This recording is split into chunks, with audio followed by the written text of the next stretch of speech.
नमस्कार। आज हम बात करेंगे निर्धनता की। निर्धनता एक ऐसी समस्या है हमारे देश की जिसके कारण भारत की बहुत बड़ी जनसंख्या को एक टाइम का भोजन नहीं मिल पाता। जब हम सड़कों पे चलते हैं, सड़कों पे देखते हैं, रेलगाड़ी में चलते हैं, रेलगाड़ी में देखते हैं, रेलगाड़ी जब किसी स्टेशन के पास आती है तो स्टेशन के पास आने से पहले दोनों तरफ लोग कूड़ा बीनते हुए मिलते हैं। लोग कुछ न कुछ ऐसी स्थिति में दिखाई पड़ते हैं जैसे उनके शरीर पे कपड़े नहीं हैं, जैसे वो जानवर हों। ऐसी स्थिति हमारे देश के अनेक क्षेत्रों में दिखाई पड़ती है। तमाम जगह ऐसी स्थिति दिखाई पड़ती है कि लोग अपने आप को किसी तरह से जीवित रखे हुए हैं। ये समस्या शहरों की ही नहीं, हमारे गांव की भी है, हमारे अनेक क्षेत्रों की है। और जैसे जैसे हम बड़े बड़े शहरों में देखते हैं तो वहाँ अनेक गंदी बस्तियाँ बसी हुई हैं जिसमें निर्धनता का साफ दृश्य देखा जा सकता है। गुरनान मेंडल ने एशियन ड्रामा में भी इसके बारे में कहा कि एशियन कंट्रीज़ में ज़्यादातर गरीब दिखाई पड़ती है। गरीब इसीलिए गरीब है क्योंकि वो गरीब है, क्योंकि उसकी सोच गरीब है। वास्तव में ये समस्या केवल वर्तमान समय में आर्थिक ही नहीं रही, ये एक सामाजिक समस्या हो गई। ये एक ऐसी समस्या होगी कि एक ऐसा रोग हो गया है जिसके कारण अनेक लोग बहुत गिरी हुई स्थिति में रहते हैं। निर्धनता की समस्या से हमारा आधा संसार ग्रसित है। भारत ग्रसित है, अल्पविकसित देश ग्रसित है, कई विकासशील देश ग्रसित है। इसका कारण भारत के संदर्भ में ये भी देखा जा सकता है कि हम बहुत ज़्यादा जनसंख्या बहुत दिखाई पड़ती है। उतनी आय नहीं है, उसके हिसाब से जनसंख्या अधिक है। हालांकि अगर हम चाइना की बात करते हैं तो वहाँ की जनसंख्या अधिक है, लेकिन वहाँ सुविधाएं यहाँ की तुलना में ज़्यादा हैं। लेकिन वर्तमान समय में पिछले कुछ सालों में थोड़ा बहुत सुधार हुआ है, लेकिन वो सुधार काफ़ी नहीं है, क्योंकि जो अमीर है वो अमीर ही है और अमीर ही होता जाता है, और जो गरीब है वो निरंतर गरीब ही होता जाता है। ये पता करना बहुत मुश्किल है कि कैसे गरीबी को समाप्त किया जाए। कुछ लोग इसका कहते हैं कि आर्थिक स्थिति में सुधार कर दिया जाए तो गरीबी खत्म हो जाएगी। कई बार ऐसा देखा गया है कि मध्य प्रदेश के और छत्तीसगढ़ के कई इलाकों में सरकार द्वारा बहुत सारी सुविधाएं गरीबों को दी गई। पता चला थोड़ी दिनों बाद उनका ऑब्जर्वेशन किया गया, सर्वे किया गया कि वो स्थिति वैसी की वैसी ही है, क्योंकि उनकी मानसिकता नहीं बदली, उनकी सोच नहीं बदली। वो नशा करने लगे, उस पैसे का प्रयोग करने लगे, गलत कार्य में करने लगे, जिसके कारण गरीबी एज इट इज़ रही। अर्थात लोगों की जो खर्चा करने की प्रवृत्ति वो भी व्यक्ति को गरीब बनाती है। तो इस तरह से गरीबी की समस्या भारत में दिन पर दिन लगातार बढ़ती जा रही है। इसमें गिलिन एंड गिलिन ने इसको समझाते हुए बताया है, निर्धनता एक तरह की दशा है जिसमें कोई व्यक्ति अपर्याप्त आय के कारण या विचारहीन व्यय के कारण अपने जीवन स्तर को इतना ऊंचा नहीं रख पाता जिससे कि उसका शारीरिक और मानसिक कुशलता बनी रह सके, और न ही वह व्यक्ति अथवा उसके आश्रित उस उसके समाज द्वारा जिसका कि वह सदस्य है निर्धारित मानों के अनुरूप उपयोगी ढंग से कार्य कर पाते हैं। किलिन और गिलिन ने बहुत सही बात कही है कि एक तरह की ये दशा है जिसमें कि व्यक्ति अपने आप को एडजस्ट नहीं कर पाता, अपनी कार्यकुशलता नहीं स्पष्ट कर पाता, अपनी कार्यकुशलता में इम्प्रूवमेंट नहीं कर पाता, क्योंकि उसके पास इतना पैसा ही नहीं है, उसके पास शारीरिक शक्ति ही नहीं है। क्योंकि शारीरिक शक्ति तो आएगी जब उसको एक दो दो टाइम भोजन मिले, लेकिन दो दो टाइम भोजन नहीं मिल पाता। ऐसे स्थिति को निर्धनता कहा गया है। भारत का क्षेत्रफल हम सभी जानते हैं 32,87,763 वर्ग किलोमीटर है, और इस समय जनसंख्या 137 करोड़ के आसपास है। ऐसे में इतनी अधिक जनसंख्या का भरण पोषण कैसे हो सकता है? हमारी जो राष्ट्रीय आय है वो भी बहुत अधिक नहीं है, और जिसके कारण प्रति व्यक्ति आय कम है। मतलब वैसे देखा जाए तो राष्ट्रीय आय बहुत है, लेकिन हमारी जो जनसंख्या है उसके अनुरूप वो बहुत कम है। कई ऐसे देश हैं जहाँ की राष्ट्रीय आय इतनी हो सकती है लेकिन उनकी जनसंख्या कम है, तो वहाँ पर प्रति व्यक्ति आय ज़्यादा हो जाती है। आसपास के जो देश हैं उनकी प्रति व्यक्ति आय से भी कम हमारे देश की दिखाई पड़ती है। अर्थात ये समस्या हमारे देश की निर्धनता की रहती है। अब इसके अगर हम इन कारणों पर ध्यान दें, क्या कारण हो सकते हैं? इसके सामाजिक कारण हो सकते हैं, उसके आर्थिक कारण हो सकते हैं, उसके जनसंख्यात्मक कारण हो सकते हैं। अगर हम सामाजिक कारणों में ध्यान दें तो हमारे देश की जो ट्रेडिशनल सिस्टम है वो अपने आप में दिखाई पड़ता है, निधनता के लिए जिम्मेदार है। शुरुआत से हमारे देश में परिवार संयुक्त रूप में रहते थे, संयुक्त परिवार प्रणाली थी जिसमें घर का एक व्यक्ति काम करता था, बाकी लोग खाते थे। आज भी, हालांकि आज संयुक्त परिवार का रूप न्यूक्लियर फैमिली में बदल गया, लेकिन कितने बदले हैं? बहुत कम बदले हैं। शहरों में थोड़े बहुत बदले हैं, गांव में तो आज भी संयुक्त परिवार प्रणाली है। यानी संयुक्त परिवार प्रणाली, जैसे कि आप जानते हैं, एक व्यक्ति मुखिया वो कमाता है, बाकी सब लोग खाते हैं। संयुक्त परिवार प्रणाली में बहुत सारे ऐसे लोग हैं जो कोई काम नहीं करते, जिसके कारण उन सब लोगों की स्थिति का भरण पोषण करना, उनके खाने पीने का इंतजाम करना थोड़ा सा मुश्किल होता है। प्रत्येक व्यक्ति को सारी सुविधाएं नहीं मिल पाती, जिसके कारण गरीबी है। इसके अलावा हमारे यहाँ एक पुराने समय से चली आ रही एक जाति प्रथा है, जाति व्यवस्था है, कास्ट सिस्टम है, वो भी अपने आप में गरीबी को बढ़ाने के लिए जिम्मेदार है, क्योंकि उसमें सबके काम निश्चित हैं। ये कास्ट का व्यक्ति ये काम करेगा। अब मान लो उसका मन नहीं काम करने का, वो काम नहीं करना चाहता, लेकिन दूसरे लोग उसको रोकते हैं कि तुमको ये काम नहीं, ये काम करना। हालांकि आज हम कह सकते हैं जाति व्यवस्था में, जाति प्रथा में बहुत सारा चेंजेस आ चुका है, लेकिन उसके बावजूद भी आज भी गांव में जाति व्यवस्था के हिसाब से लोग काम कर रहे हैं। तो जाति प्रथा भी अपने आप में एक ऐसी व्यवस्था है, ऐसी प्रथा है, जिसके कारण लोग आज भी गरीबी की तरफ बढ़ रहे हैं। इसके साथ ही साथ बीमारी भी एक ऐसी कारण है कि आए दिन तरह तरह की बीमारियां होती हैं। वर्तमान समय में कोरोना महामारी, जिसके कारण भारत के ही नहीं संसार के अनेक लोग बीमारी के कारण, उस महामारी के कारण गरीबी की तरफ आगे बढ़ रहे हैं, क्योंकि बीमारी में अनेक जितना धन आपके पास है वो सब खर्च हो जाता है, डॉक्टर के पास चला जाता है, और उसके कारण लगातार आदमी गरीब से गरीब होता चला जाता है। इस कोरोना महामारी के कारण तमाम लोग के पैसे समाप्त हो गए, तमाम लोग की संपत्ति बिक गई, नौकरी छूट गई। इसके कारण अनेक तरह की प्रॉब्लम है। इसी तरह से बीमारी जो तरह तरह की होती रहती है, आए दिन तरह तरह की बीमारी होती रहती है। इन बीमारी के कारण भी तमाम तरह की समस्याएं दिखाई पड़ती हैं। इससे निर्धनता को बढ़ावा मिलता है। इसके साथ साथ गंदी बस्तियां भी एक तरह का सामाजिक कारण दिखाई पड़ता है। जो स्लम एरियाज़ हैं हमारे, जैसे जैसे हम कहते हैं बड़े बड़े शहर, नगरीकरण बढ़ता है, वैसे वैसे गंदी बस्तियाँ भी बढ़ती हैं। इन गंदी बस्तियों का जीवन अगर देखा जाए तो वहाँ पर जानवरों की तरह की स्थिति रहती है। एक ऐसी स्थिति रहती है, नालियों में कूड़ा भरा हुआ है, नालियों में पानी सड़ रहा है। वहाँ पर कैसे कैसे व्यवहार होते हैं जिसको सोच के ही डर सा लगता है। इन गंदी बस्तियों में तमाम तरह के अत्याचार, व्यभिचार, तमाम तरह की निगेटिव एक्टिविटीज़ दिखाई पड़ती हैं, और इनका जन्म शहरों में होता है। इसके कारण भी निर्धनता को बढ़ावा मिलता है, क्योंकि जो एक बार उसमें चला गया वो लगातार वहीं का मेंबर बन जाता है, और वो गरीब और गरीब होता चला जाता है। इसके साथ ही साथ अशिक्षा भी एक सामाजिक कारण दिखाई पड़ता है गरीबी के लिए। अशिक्षा इस तरह से है कि अशिक्षा हमारे देश में पिछले काफ़ी सालों से शिक्षा व्यवस्था में सुधार हुआ है। आज हम 65% से अधिक पढ़े लिखे हो गए, लेकिन जब हम शहरों में देखते हैं तो आज भी बहुत सारे स्लम एरियो में लोग अशिक्षित हैं, यानी शिक्षित नहीं हैं, अनपढ़ हैं। उनको अपना नाम लिखना नहीं आता, उनको नहीं पता है कि मतलब जोड़ घटा कैसे किया जाता है।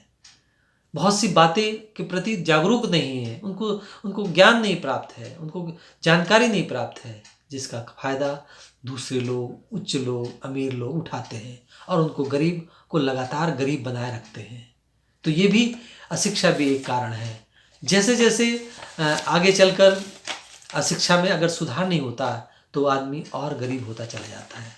इसके साथ साथ कुछ व्यक्तिगत कारण भी कहे जा सकते हैं, जिसमें अनेक तरह के मानसिक रोगों के कारण भी लोग, अगर किसी परिवार में कोई मानसिक रोग हो जाता है तो उसके कारण परिवार पे उसका असर पड़ता है, और ये भी निर्धनता की का एक कारण कहा जा सकता है। अनेक तरह की बीमारियां जो व्यक्तिगत आधार पर दिखाई पड़ती हैं, उसके कारण व्यक्तिगत कारण भी वहाँ पर बीमारी का दिखाई पड़ता है। बुरी आदतें, बहुत से व्यक्तियों की व्यक्तिगत बुरी आदतें होती हैं। उन बुरी आदतों के कारण भी व्यक्ति अपने घर का सारा सामान बेच देता है। वो बुरी आदत नशे की हो सकती है, बीड़ी सिगरेट की हो सकती है, शराब की हो सकती है, अफीम खाने की हो सकती है, ड्रग्स की हो सकती है।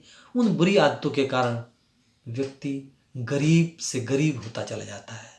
जैसे बहुत पहले एक लॉटरी की बुरी आदत थी, लोग लॉटरी खरीदते थे, उसमें अपना घर भर बेच देते थे। लेकिन वो आदतें बहुतों की नहीं छूटती हैं। वो आदतें किसी भी तरह, किसी भी चीज़ की बुरी आदतें व्यक्ति को एक तरह से गरीब बनाती हैं। इसके साथ साथ कभी कभी व्यक्ति की परिवार में दुर्घटनाएं हो जाती हैं। ऐसी स्थिति में परिवार असहाय हो जाता है और उन दुर्घटनाओं का असर परिवार पे पड़ता है, समाज पे पड़ता है, अर्थात निर्धनता का एक कारण ये भी कहा जा सकता है। इसके साथ साथ आर्थिक कारण, हमारे देश में काफ़ी डेवलपमेंट हो चुका है। डेवलपमेंट के बावजूद भी आज भी खेती की जो पिछड़ी दशा है वो भी हमारी निर्धनता के लिए जिम्मेदार है। हमारे पास ट्रैक्टर आ गया है, हमारे पास तमाम ऐसी सुविधाएं नहीं आ गई, लेकिन उस गरीब को वो सुविधाएं नहीं मिल पाती। हमारे देश में बहुत सारे लोग, बहुत सारे किसान आज भी पानी की कमी के कारण अपनी खेती सही ढंग से नहीं कर पाते, अच्छे बीजों के कारण खेती अच्छी ढंग से नहीं कर पाते। अगर खेती अच्छी हो भी जाती है तो फसल का मुआवजा नहीं मिलता, जिसके कारण वो अपनी पूरी फसल फेंक देते हैं। तो एक तरह से खेती की दशा अभी भी पिछड़ी हुई है। कुछ क्षेत्रों में सुधार हुआ है, लेकिन कुछ क्षेत्रों में भी पिछड़ी हुई है। इसके साथ साथ उद्योगों की पिछड़ी दशा है। हमारे देश में बहुत सारे उद्योग धंधों में सुधार हुआ, लेकिन बहुत सारे उद्योग आज भी पिछड़े हुए हैं। हमारा जो कॉटन इंडस्ट्रीज़ है बहुत पिछड़ी हुई है। बहुत पहले एक मध्य प्रदेश के उज्जैन में एक मैनेजर, किसी धर्मशाला का मैनेजर से बात हुई। उससे पूछा गया, भाई तुम कहाँ कैसे आए? तो उसने कहा कि हम तो एक फैक्ट्री में काम करते थे और उस फैक्ट्री बंद हो गई और अब हम यहाँ पर किसी तरह से पेट भरने के लिए गुजारा कर रहे हैं। इसी तरह मध्य प्रदेश की अनेक कॉटन इंडस्ट्रीज बंद हो गई, सिल्क इंडस्ट्री बंद गई। उत्तर प्रदेश की बहुत सारी कॉटन इंडस्ट्री, अगर हम कानपुर का उदाहरण लें तो वहाँ के बहुत सारे ऐसे उद्योग बंद हो गए जिसमें लोग नौकरी करते थे। उद्योग की दशा पिछड़ी होने के कारण भी निर्धनता दिखाई पड़ती है। इसके साथ साथ कम पूंजी का होना भी, मतलब उद्योग धंधों के लिए, कार्य करने के लिए पूंजी की ज़रूरत पड़ती है। अगर किसी के पास पूंजी नहीं है या लोन आसानी से नहीं मिलता तो ऐसी स्थिति में भी वो अपनी उसकी आर्थिक स्थिति में सुधार नहीं हो सकता। ये चीज़ भारत में दिखाई पड़ती है। इसके साथ साथ परिवहन एवं संचार की सुविधाओं की कमी दिखाई पड़ती है। परिवहन में बहुत सुधार हुआ है, लेकिन उसके बावजूद भी आज भी परिवहन बहुत महंगा है, उसमें सुधार की ज़रूरत महसूस की जाती है। संचार की सुविधाओं में अगर हम वर्तमान में इंटरनेट की बात करें तो इंटरनेट की बहुत सारी सुविधाएं सही ढंग से नहीं चलती, जिसके कारण अनेक तरह की परेशानी, आर्थिक स्थिति मजबूत नहीं हो पाती। यानी परिवहन और संचार की सुविधाओं के अभाव के कारण निर्धनता को बढ़ावा मिलता है। इसके साथ साथ हमारे पास अच्छे श्रमिक नहीं हैं, श्रमिकों की कार्यकुशलता की कमी पाई जाती है, जिसके कारण उनको नौकरी देना, अगर नौकरी दे भी दी तो उनकी कार्यकुशलता में कमी के कारण वो अच्छा काम नहीं कर पाते। फैक्ट्री के उत्पादन में कमी आ जाती है, ये भी एक समस्या है। बैंकिंग सुविधाएं बहुत अच्छी नहीं है। हालांकि प्राइवेट सेक्टर के बहुत सारे बैंक बहुत अच्छे कार्य कर रहे हैं, लेकिन जो पब्लिक सेक्टर के बैंक है बहुत अच्छे काम नहीं कर रहे हैं, जिसके कारण गरीबी को बढ़ावा मिलता है, निर्धनता को बढ़ावा मिलता है। वहाँ पर बैंक, जैसे कई सारे बैंक से कुछ लोगों ने लोन लिया और पैसा लेके भाग गए। ऐसे पैसे लेके भागने से बैंकों को नुकसान होता है, देश को नुकसान होता है, इससे गरीबी को बढ़ावा मिलता है। इसके साथ साथ राजनीतिक कारण भी हो सकते हैं, जैसे राजनीति में भ्रष्टाचार के कारण हो सकता है। जैसे वर्तमान समय में राजस्थान का एक संकट, वो किसके कारण हुआ? भ्रष्टाचार के कारण दिखाई पड़ता है। और भी कई कारण हो सकते हैं। इसके साथ साथ राजनीतिक अस्थिरता का जो दृष्टिकोण है वो भी एक ऐसा कारण है जिसके कारण गरीबी को बढ़ावा मिलता है। जनसंख्या की अधिकता भी एक कारण है, तेजी से जनसंख्या का बढ़ना। हालांकि भारत सरकार ने इस ओर प्रयास किया था, परिवार कल्याण योजना, परिवार कल्याण योजनाएं चलाई थी। इस तरह के कार्यक्रम चलाए थे ताकि जनसंख्या ना बढ़े। 2 बच्चों तक के लिए सुविधाएं भी दी थी। हालांकि वर्तमान समय में सुविधा समाप्त कर ली गई है, लेकिन इससे लोगों ने जनसंख्या पर नियंत्रण स्थापित करने में प्रयास किया और वर्तमान समय में उसकी जो तेजी है उसमें कमी आई। लेकिन आज भी हमारे गांव में जनसंख्या वृद्धि तेजी से हो रही है, पिछड़े हुए शहरों में तेजी से हो रही है। अर्थात बच्चा पैदा करना एक तरह का खुशी की स्थिति, 1 बच्चा, 2 बच्चा, 3 बच्चा, ऐसा कहा जाता है कि भगवान का प्रसाद है, और ये समझ के वो एक्टिविटीज़ को लगातार करते रहते हैं, जिसके कारण जनसंख्या लगातार बढ़ती रहती है और उनका भरण पोषण वो परिवार नहीं कर पाता, जिसका असर देश पर पड़ता है। इसके साथ साथ जनसंख्या अधिक होने से श्रमिक बहुत अधिक संख्या में हो जाते हैं, और बहुत अधिक श्रमिक की संख्या अधिक होने से उनको रोजगार देना संभव नहीं होता है। इसका वास्तव में पता तब चला जब इस समय कोरोना महामारी आई। इसके कारण श्रमिक का जत्था महाराष्ट्र से निकलकर अपने प्रदेशों की तरफ, पंजाब से निकल अपने प्रदेशों की तरफ, दिल्ली से निकलकर अपने प्रदेशों की तरफ गया, तो पता चला कितने श्रमिक हैं, और उसमें ज़्यादातर श्रमिक कुशल नहीं हैं। तो उन श्रमिकों को रोजगार देना संभव नहीं हो पाता, जिसके कारण गरीबी को बढ़ा मिलता है। एक तरह से लगातार जनसंख्या का बढ़ना देश के लिए गरीबी की तरफ इंगित करता है। इसके साथ साथ अगर हम इसके दुष्परिणाम, ये तो इसके कारण थे, अगर दुष्परिणामों पे ध्यान दें तो इसका जब एक तरह से निर्धनता बढ़ती है, जब गरीबी आ जाती है, तो जिन परिवारों में गरीबी दिखाई पड़ती है वहाँ बाल अपराध को बढ़ावा मिलता है। बच्चे बाल अपराधी हो जाते हैं, यानी वह बच्चे अपराध की दुनिया में आगे आने लगते हैं, क्योंकि उनको रोकने वाला कुछ नहीं। स्ट्रीट चिल्ड्रंस, वो चोरी करना सीख जाते हैं, वो जेब काटना सीख जाते हैं, लेमारी करना सीख जाते हैं। इस तरह के एक्टिविटीज़ में शामिल होने लगते हैं जो देश के लिए घातक है। इसके साथ साथ अपराध को बढ़ावा मिलता है। जब गरीबी होती है तो व्यक्ति अपनी आवश्यकताओं की पूर्ति के लिए अपराध करता है, वो एक तरह से लूटमार करता है, वो डकैती डालता है, क्योंकि पेट की भूख शांत करने के लिए उसको कुछ ना कुछ करना होता है, और सामान्य रूप से उसको कुछ नहीं मिलता तो वो अपराध की दुनिया में पैर लगता है। तो ये भी इसका दुष्परिणाम दिखाई पड़ता है। बहुत सारे ऐसे व्यक्ति हैं, बहुत सारे ऐसे लोग हैं जो एक तरह से गरीबी के कारण आत्महत्या कर लेते हैं, क्योंकि वो अपने परिवार की आवश्यकताओं को पूरा नहीं कर पाते। ऐसे में वो उससे तंग आकर आत्महत्या कर लेते हैं। हमारे देश में बहुत सारी आत्महत्याएं गरीबी के कारण हुई, क्योंकि उनको लगा उनकी नौकरी नहीं है, उनका बिजनेस नहीं है। ऐसे में आत्महत्या सबसे सरल तरीका लगता है, तो इसका भी एक दुष्परिणाम दिखाई पड़ता है। इसके साथ ही साथ गरीबी के कारण विवाह विच्छेद हो जाते हैं, तलाक की दर बढ़ती है। लगातार गरीबी होने से, निर्धनता होने से परिवार टूट जाते हैं, परिवार में तनाव होता है, परिवार में टेंशन होता है। यानी आए दिन जो तलाक बहुत सारे होते हैं उसका कारण है गरीबी।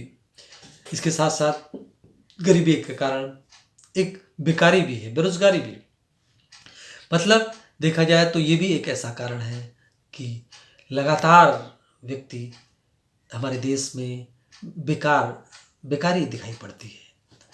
इसके साथ साथ भिक्षावृत्ति का एक दृष्टिकोण भी हमारे देश में, भिक्षावृत्ति को शुरुआत के समय में एक तरह से ट्रेडिशनल रूप में माना जाता था, लेकिन वो उनके लिए था जो ब्रह्मचर्य आश्रम में रहते थे, भिक्षा मांगकर भोजन करते थे और भिक्षा मांगकर अपने गुरु के लिए ले जाते थे। लेकिन उसको वर्तमान समय में लोगों ने अपने जीविका का एक तरीका मान लिया है, और बहुत सारे लोग जो काम नहीं करना चाहते हैं और गरीब हैं तो उनको एक साधारण तरीका लगता है। हालांकि भारत सरकार इसको ख़त्म करने के लिए निरंतर प्रयास करती रहती है, अनेक लोग को पकड़ा जाता है, लेकिन भिक्षावृत्ति को एक सरल तरीका मानकर कुछ लोग आज भी भिक्षावृत्ति को अपनाए हुए हैं, जो एक तरह का अभिशाप है। वेश्यावृत्ति भी एक तरह से इसका एक दुष्परिणाम है गरीबी का। कई लोग भिक्षावृत्ति को अपना लेते हैं, इस पे भी भारत सरकार ने इसके खिलाफ कानून बना रखा है, लेकिन उसके बावजूद भी छिपे तौर पर कहीं ना कहीं किसी न किसी रूप में वेश्यावृत्ति का दृष्टिकोण दिखाई पड़ता है। अगर हम इसके उपायों पर ध्यान दें तो उपाय एक तो ये है कि हमारे देश की जो कृषि व्यवस्था है उसमें सुधार की ज़रूरत है। काफ़ी सुधार भारत सरकार ने किए हैं, लेकिन उसके बावजूद भी आज भी इसमें बहुत ज़्यादा सुधार की ज़रूरत है। शुरुआत में भारत सरकार द्वारा पंचवर्षीय योजनाओं के माध्यम से ये सुधार करने का प्रयास किया गया था। वर्तमान सरकार में मोदी सरकार बहुत अच्छे काम कर रही है। हमारे गांव की दशा सुधारने के लिए प्रयास किए जा रहे हैं।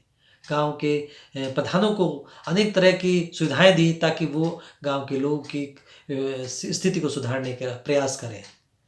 कृषि की दिशा में नए नए बीजों की खोज की गई ताकि वो एक छोटे खेत में भी अधिक उत्पन्न कर सकें। अगर इस तरह के प्रयास होंगे तो गरीबी पे नियंत्रण किया जा सकता है। अशिक्षा को दूर करना, पिछले 20-25 सालों में निरंतर शिक्षा व्यवस्था में सुधार हुआ है। अनेक प्राथमिक पाठशालाएं सरकारी खुली हैं जिसके कारण शिक्षा स्थिति में सुधार हुआ है। शिक्षा स्थिति में और सुधार की ज़रूरत है। आज भी हमारे देश में स्कूलों की स्थिति बहुत अधिक अच्छी नहीं है, अर्थात स्कूलों की संख्या कम है। सरकारी स्कूलों की ज़रूरत है क्योंकि बहुत सारे गरीब अच्छे स्कूल में नहीं पढ़ा सकते, इसलिए सरकारी स्कूलों की स्थिति में सुधार की ज़रूरत है। और उत्तर प्रदेश सरकार, प्रदेश सरकार और केंद्र सरकार प्रयास करी, कई एनजीओज प्रयास कर रहे हैं। तो इस तरह से सुधार होने से गरीब पर नियंत्रण किया जा सकता है, गरीब को समाप्त किया जा सकता है। बचत की आदतों में सुधार करने की ज़रूरत है। यानी लोग बचत नहीं करना चाहते, खर्चीली सोच है। अगर वर्तमान समय में हम कोरोना महामारी के समय देखें तो बहुत सारे काम जो हम पहले करते थे वो अब काम करना बंद कर दिए। जैसे शादी ब्याह में बहुत ज़्यादा खर्चा करते थे, रोज़ घूमने जाते थे, रोज़ फास्ट फूड खाते थे, क्या उनके बिना काम नहीं चल रहा है? आज चल रहा है। उससे जो पैसा बचता है वो पैसा अब भी बच सकता है, कोरोना महामारी के बाद भी बच सकता है। खर्चीली शादियों की ज़रूरत क्या है? फास्ट फूड रोज़ खाने की ज़रूरत क्या है? रोज़ बाहर घूमने की क्या ज़रूरत है? रोज़ मॉल जाने की क्या ज़रूरत है? अर्थात उन बचतों से व्यक्ति अपने स्तर में सुधार कर सकता है, इससे गरीबी में सुधार होगा। तो एक तरह से इन बचतों में सुधार करने के लिए प्रयास करने की ज़रूरत है। इसके साथ साथ स्वास्थ्य स्तर को उन्नत करना, अर्थात मेडिकल की सुविधाओं में सुधार की ज़रूरत है। भारत सरकार में विशेष रूप से प्रधानमंत्री जी का बहुत धन्यवाद, क्योंकि उन्होंने एक ऐसी बीमा योजना स्वास्थ्य के क्षेत्र में स्थापित की जिससे कि अनेक गरीबों को उससे मदद मिलती है। लेकिन अभी भी और ज़रूरत है, स्वास्थ्य सुविधाओं की ज़रूरत है। जब हम ऑस्ट्रेलिया की बात करते हैं कि वहाँ पर प्रत्येक व्यक्ति को कार्ड मिला हुआ है और उस कार्ड से वो व्यक्ति किसी भी डॉक्टर के पास जाता है, उसको फीस नहीं देनी होती, उस कार्ड स्वाइप हो जाता है। इस तरह की सुविधाएं अगर भारत में आएंगी तो धीरे धीरे भारत की स्थिति में भी सुधार होगा। इससे गरीबी समाप्त हो सकती है। बैंकिंग स्तर को सुधारने की ज़रूरत है, अर्थात बैंकिंग स्थिति में सुधार की ज़रूरत है। बहुत सारे हमारे प्राइवेट बैंक बहुत सारी सुविधाएं देते हैं, जबकि सरकारी बैंक उस तरह की सुविधाएं नहीं देते हैं। इनमें सुविधाओं की, इसीलिए वर्तमान समय में ये बात हो रही है कि सरकारी बैंकों की संख्या कम की जाए और प्राइवेट बैंकों को बढ़ाया जाए, क्योंकि वहाँ सुविधाएं अच्छी देंगे। तो सुविधाएं अच्छी देंगे तो लोगों को लोन मिल सकेगा, बिजनेस कर सकेंगे और आगे बढ़ने का प्रयास करेंगे, जिससे गरीबी को समाप्त करने में मदद मिलेगी। उद्योग धंधों की स्थिति में सुधार, बहुत सारे उद्योग धंधे हैं जो आज सिक इंडस्ट्री के रूप में, उनको डेवलप करने का प्रयास करना चाहिए, जो बंद हो गए हैं। भारत के अनेक ऐसे क्षेत्र हैं जहाँ पर कुछ लोग के राजनीतिक रूप से उन उद्योग धंधों को बंद कराने का प्रयास किया गया, उनको ठीक करने की ज़रूरत है। अगर उनको ठीक कर दिया जाएगा तो गरीबी में स्थिति में सुधार हो सकता है। सरकारी प्रयत्न किए जा रहे हैं, भारी उद्योगों का विकास किया जा रहा है, इससे गरीबी में सुधार होगा। 20 सूत्री कार्यक्रम के जरिए भी गरीबी काफ़ी हद तक समाप्त करने का प्रयास किया गया। अंत्योदय अन्न योजना के जरिए शिक्षा का विकास किया जा रहा है। प्रधानमंत्री सड़क योजना, जिससे अपने माल को एक स्थान से दूसरे स्थान तक ले जाने में मदद मिलेगी, तो उससे बिजनेस ठीक चलेगा, गरीबी में सुधार हो सकता है। आज इतना ही।